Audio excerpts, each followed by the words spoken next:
Realmente esse ano está sendo bastante desafiador para quem é investidor e para quem é como nós, né, pequenos investidores. A gente está enfrentando aí crises climáticas, dentre outras crises globais que eu não quero citar aqui, mas falando das crises climáticas, nós temos desde enchentes até secas terríveis.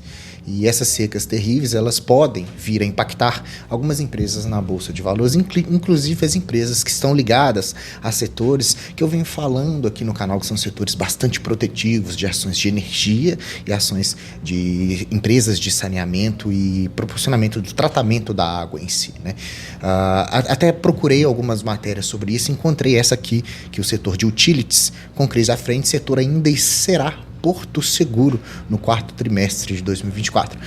Eu trouxe algumas empresas para a gente poder dar uma analisada bem básica e entender se realmente foi protetivo no passado mesmo, se performou bem, né? Quando a gente olha em termos de construção de carteira de investimentos, é muito importante, logo no início também, que a gente já comece uma carteira não tão arriscada. Claro que isso depende do perfil de cada investidor e você mesmo é capaz de fazer suas próprias escolhas, mas quando a gente olha assim na técnica, no que a economia diz, no que a educação financeira diz, você começar com uma maneira mais protetiva vai, em primeiro lugar, te proporcionar uma renda passiva mais interessante, menos ondulatória e uma variação patrimonial menor do que em empresas que são mais voláteis e mais cíclicas, né? Então essas empresas de utilidade pública, elas se enquadram. Para isso a gente tem um índice similar ao índice Bovespa, né? O índice Bovespa, ele mede as ações mais negociadas da Bolsa de Valores, em torno de 75 a 85 empresas. Já criou-se também na B3 um setor, ou seja, um índice só para analisar o setor de utilidade pública, ele chama Utilities, né, ou UTIL. Tá?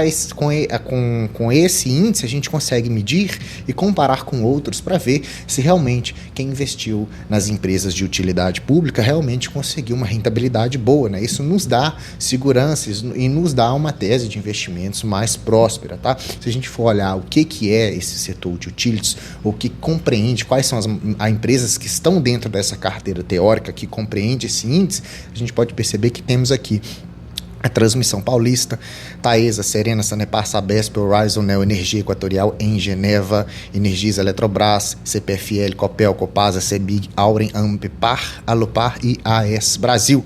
E veja que essa carteira ela é mais exposta em alguns segmentos, outros um pouco menos. Isso aí vai toda uma metodologia de entendimento que a B3 tem sobre isso. E se a gente vê se realmente, então quem investiu nessas empresas, exceto algumas que estão ali mais recentes, teve uma boa rentabilidade ou não?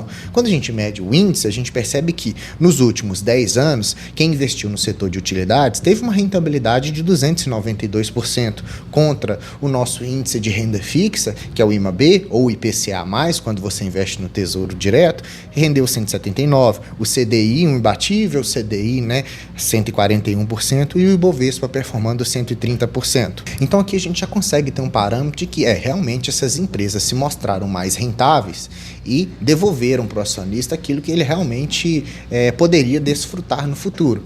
É claro que nós estamos trabalhando aqui num cenário de longo prazo, tá? Longo prazo para ações é acima de 5, 7, 10 anos, viu? Não é 2 anos e meio, já não é considerado longo prazo mais. E por que eu estou dizendo isso? Hoje nós enfrentamos ali a possibilidade de termos nos nossos reservatórios hídricos uma menor quantidade de água, e isso pode vir a interferir com algumas empresas. A gente tem até alguns dados aqui que as empresas geradoras de energia, segundo o Operador Nacional do Sistema Elétrico, pode vir a enfrentar problemas com a seca severa, tá? E deve encerrar o mês de outubro com 39,9% da capacidade dos reservatórios.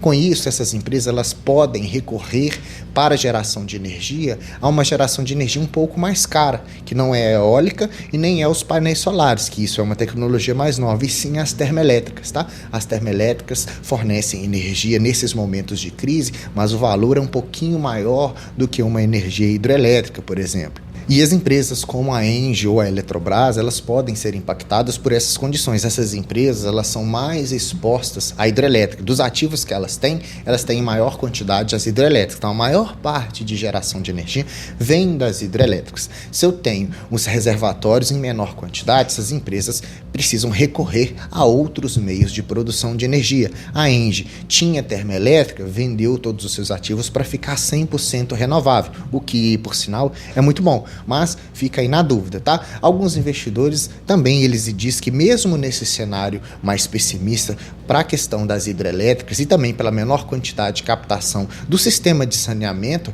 essas empresas elas simplesmente vão fazer o quê? Elas vão repassar para o consumidor os gastos a mais. Então, se ela compra uma energia de uma termoelétrica, por exemplo, ela vai cobrar ali a mais um pouco da sua tarifa. No entanto, é que nós estamos já sendo cobrados com uma tarifa um pouco mais cara do que foi no início do ano. Claro que isso pode ser muito bom para as empresas, porque permite manter uma receita estável e um lucro constante.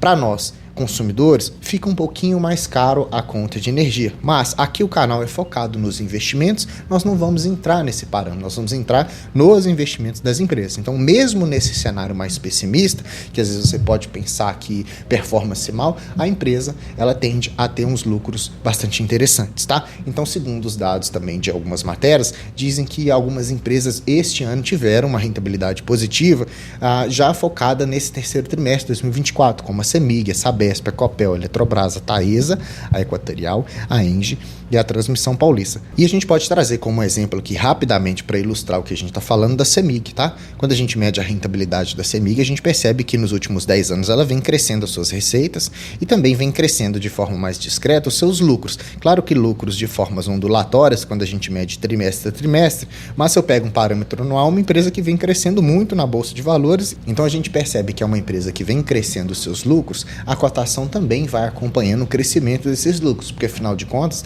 a empresa está entregando maiores números do que aos trimestres passados. A gente pode perceber um crescimento muito abrupto aí de 2018 em diante, tanto na cotação quanto no lucro, mas ainda, segundo o dado aqui do Investidor 10, cotação versus lucro, a empresa ainda está negociando num valor atrativo, ou seja, por esse gráfico está barato para se investir nela. Lembrando que a maior parte das receitas da CEMIG vem da parte de distribuição de energia para as residências. Hoje, pagando R$ 11,20, ela vai te entregar um dividendo bastante atrativo, 16,4%, mas atente-se a esse dividendo não recorrente ou a um dividendo extraordinário, tá? Não fique muito confiante que isso vai se manter por um longo período. Ela teve um crescimento aí de 37,89% nos últimos 12 meses, bastante exponencial, todo mundo começou a falar de CEMIG, né?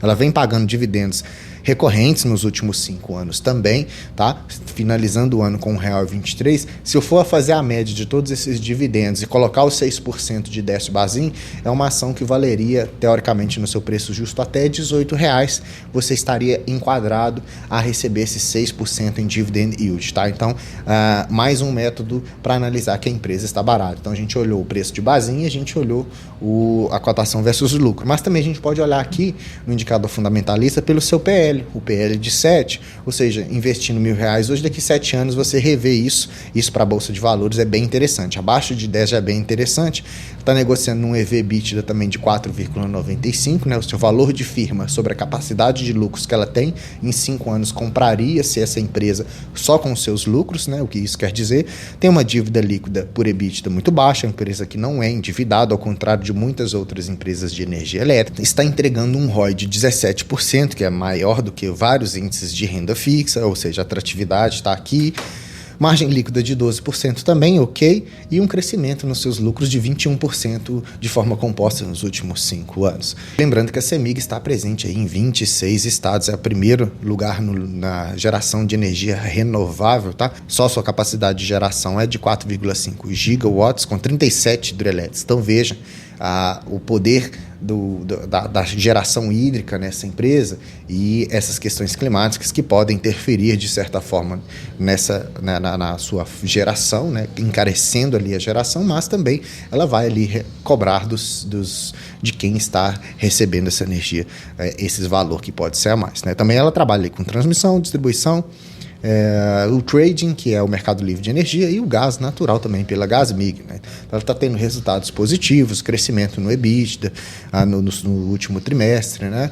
Crescimento nas suas receitas recorrentes, tá? Então, uma empresa que vem performando positivamente a longo prazo e também, mais positivamente ainda, no curto prazo. Então, espera-se que essa empresa ainda continue rentável mesmo com as questões das crises hídricas ou possível crise hídrica. E falando agora da Sabesp, que a gente já parte para a questão, então, do saneamento, né? A gente falou de energia, vamos falar de saneamento. A gente tem uma empresa ali que é uma das maiores companhias de água e esgoto do mundo, com 24 milhões de clientes. É uma empresa que também vem crescendo as suas receitas, vem crescendo o lucro, ainda mais pós-privatização, isso tende a melhorar bastante, ela está melhorando a sua eficiência com essa nova gestão, então está enxugando os seus gastos, enxugando as despesas desnecessárias para se tornar uma empresa mais lucrativa. Muitos analistas têm indicado a Sabesp como forma de investimento, mas aqui a gente vai ver se realmente está com preço atrativo ou não, assim como a gente analisou a CEMIG. É claro que não é sugestão de investimento, aqui a gente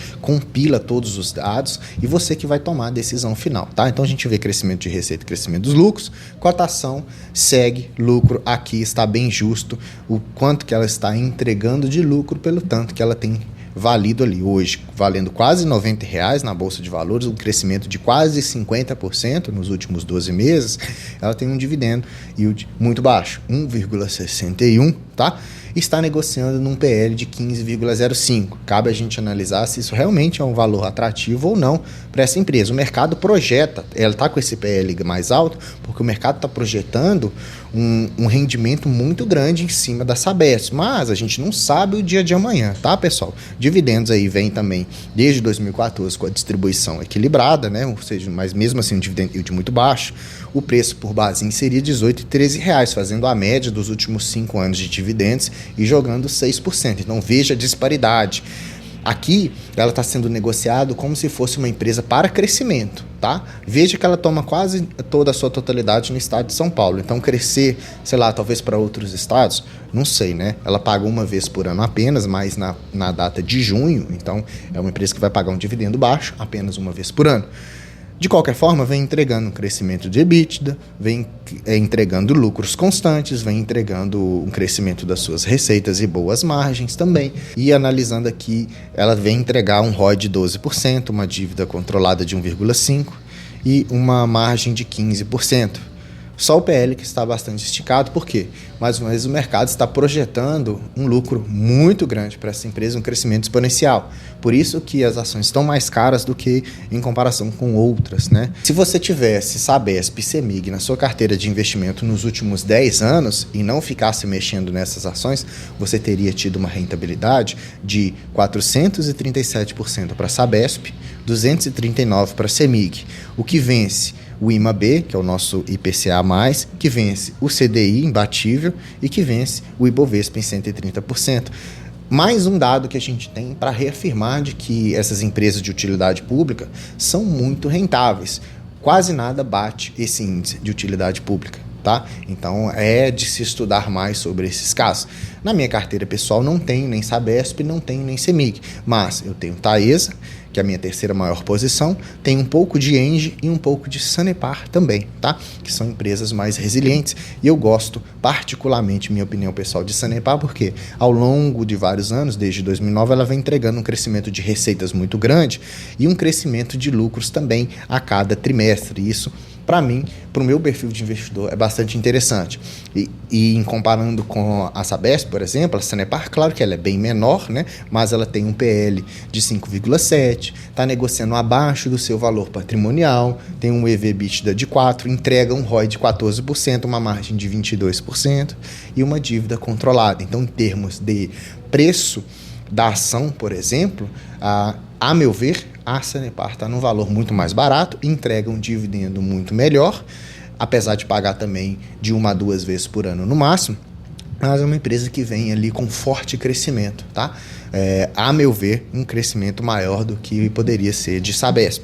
E por último, para a gente finalizar, mais um gráfico de rentabilidade, analisando essas empresas da carteira. Se você tivesse ali nos últimos 10 anos, Engie, CEMIG, Taesa, 3 de energia, Copasa, Sabesp e Sanepar, como que teria sido essa carteira, né? Olha só, nos últimos 10 anos, Sanepar 500% de rentabilidade, Sabesp 448, Taesa 390, Copasa 324, CEMIG 204, Engie 157 e todas todas venceram o índice Ibovespa. Então, mostrando mais uma vez que o índice de utilidade numa carteira de dividendos, numa carteira previdenciária, numa carteira de longo prazo, vai sim trazer ali um valor projetivo muito interessante, porque essas empresas, elas faturam num cenário positivo e num cenário negativo, porque são de segmentos essenciais para a nossa subsistência. Todo mundo precisa de energia elétrica, todo mundo precisa de água tratada. Então, essas empresas, elas têm essa capacidade de geração de caixa contínua, praticamente ininterrupta, né? Então, fica aqui o vídeo para a gente poder estudar mais, tá?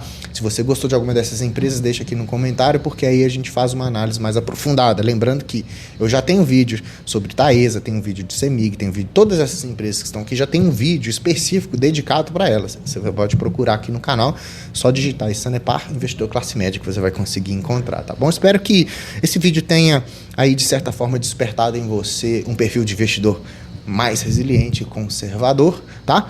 Se você gostou desse vídeo, deixa like pra mim, se inscreva no canal se não é inscrito, ativando o sininho, porque aí você vai receber os vídeos diários aqui do canal, tá? Deixa seu comentário pra mim, é muito importante esse comentário. E aqui você assistiu o canal do Investidor Classe Média. Eu sou o Gustavo, te vejo no próximo vídeo, até mais.